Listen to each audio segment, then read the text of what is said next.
Hey, what's up everyone? So we have an awesome video coming up for you today. We're going to start off with some hip exercises. I got a comment recently about some good hip exercises for quarterbacks, so we're going to go into that, and then we're going to also do some workouts focusing primarily on getting a little bit more explosion, but also doing some of the same hip range of motions that should be able to correlate with what we did to really be able to warm up. So we're going to hop into that right now. All right, so first thing's going to be the hip boxes. Probably my favorite exercise overall for, just gaining better hip range of motion. I'm going to start off in a 90-90 position, and the big thing is this hip is in really a massive amount of internal rotation, right? So it's turning over. This hip is in external rotation, and then I got to use the strength within my hips to be able to get me to the other side.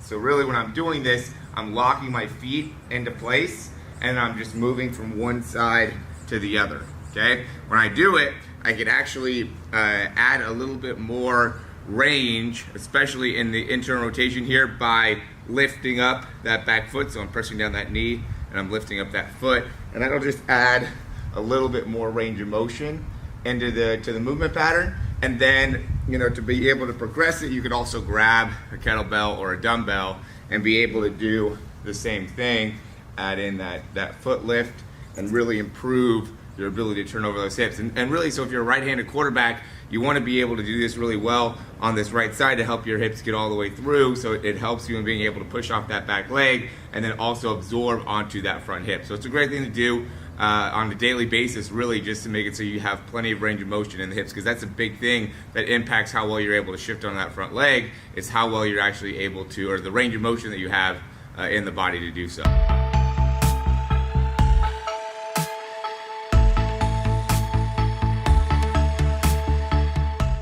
All right, so this one's gonna be really opening up the groin, right? So we're gonna be shifting back. I have my toes in line, or my feet in line here with my knee. And then from here, I'm just gonna shift my weight back, and I'm gonna lift up one foot.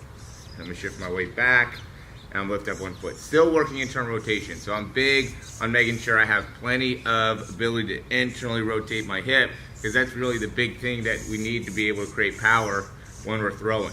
And I'm also stretching out my groin. That ends up being a big thing as well, just having plenty of range of motion in the hips as you're creating that rotation to be able to move really well and smoothly.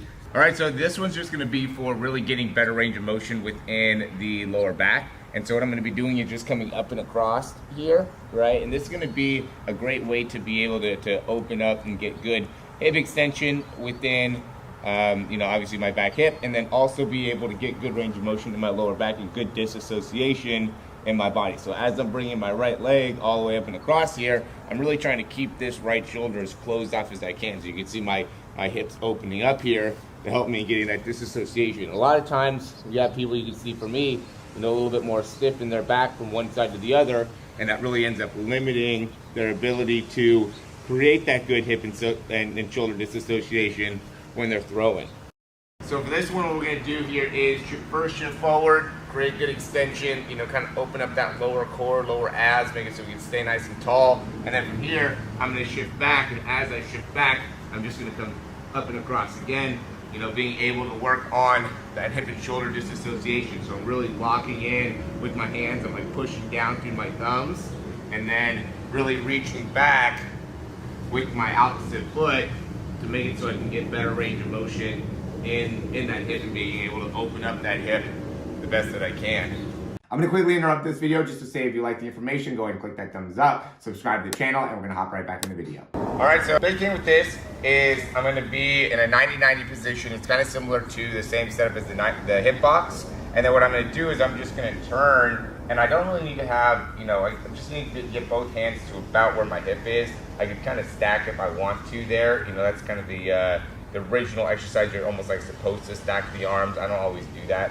Big thing is just being able to rotate all the way so my chest is facing the same way that my thigh is, okay? And then from here, I'm just going to straighten out that leg, right? Get that knee all the way extended. You're gonna start feeling it immediately when you do that. And then from here, keeping that chest facing forward, you're gonna bend over to the side, and you're gonna feel that stretch through your low back into your outside hamstring, pigeon or piriformis, where you end up having the sciatica, All right, so another one's going to be the pigeon stretch, right? And that's going to be one that I see a lot of times being done incorrectly. And so what you want to do here is you want to make sure to get this foot even with your knee. You don't want to end up, kind of being like this. I see people that do this a lot, and that really makes it so it almost becomes more of like a quad stretch on your knee than it is an actual piriformis stretch. So then from here, really what the goal is to be able to sit back the best you can and keep your chest up, right? You don't really want to come down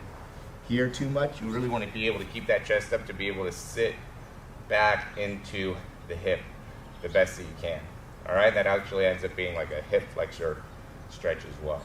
All right, so this one's gonna be like a figure 4 stretch, which is like where you just go here and like pull the knee. I'm sure there's like a lot of people that are pretty familiar with this one. Again, that's gonna be similar to that pigeon stretch that we just did, and it's a good stretch, but I think the pigeon stretch is a little bit better.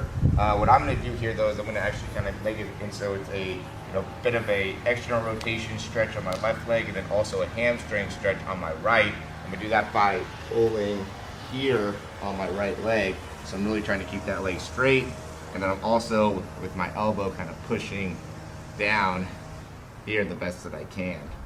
Again, if you like the information, go ahead and click that thumbs up down below. That helps us out a ton. Subscribe to the channel. And if you want to get more information about how you can become a better quarterback, go ahead and check the description down below. We have a few different videos that will be able to help you in understanding some of the mechanics, some of the footwork, some of the dropbacks, the best release, some things like that to be able to really help you out as a quarterback overall.